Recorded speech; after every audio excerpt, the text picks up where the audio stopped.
আজকে আমি রান্না করব দেশি চীনা হাঁস, একদম তরতাজা একটি বড়সড় চীনা হাঁস, যেটা আমি গ্রাম থেকে এনেছিলাম।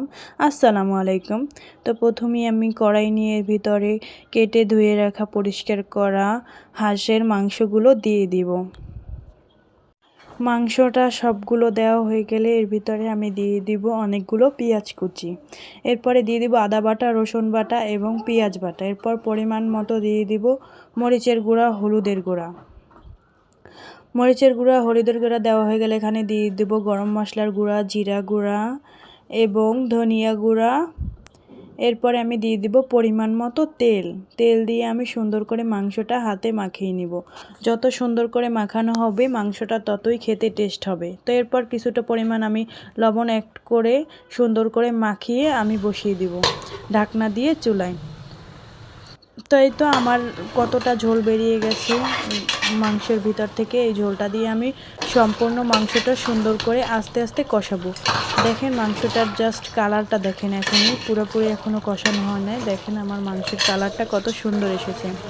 তো এটাকে আমি সুন্দর করে আস্তে আস্তে কষাতে থাকবো। যত কষাবো ততই মাংসটা টেস্ট হবে, আর যে কোনো তরকারি কষানোর উপরেই টেস্টটা বেড়ে যায়।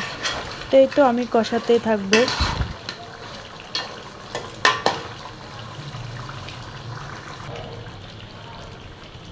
এখন আমি দিয়ে দিব খুবই একটা স্পেশাল আমার হাতের মশলা। তো এই মশলাটা দিয়ে সুন্দর করে আরও সময় নিয়ে আমি কষাবো।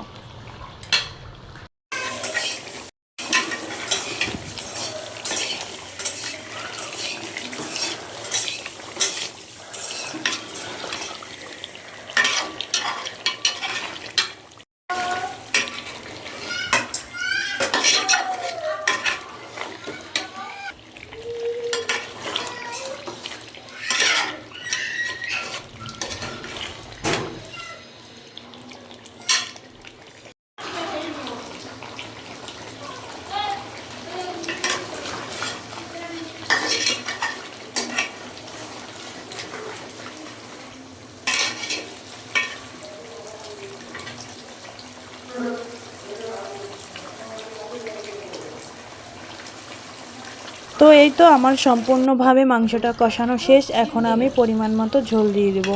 রান্না হওয়ার জন্য যতটুকু ঝোল দরকার আর কি আমি যতটুকু ঝোল রাখবো সেই অনুযায়ী আমি ঝোলটা দিয়ে দেবো। ঝোল দিয়ে আমি ঢাকনা দিয়ে ঢেকে দিব। তো এইতে বলক চলে আসছে। তো আমি যতটুকু পরিমাণ এখন ঝোল রাখবো সেই অনুযায়ী আমি চুলাটা বাড়িয়ে কমিয়ে নিয়ে সুন্দর করে রান্না করে নিব।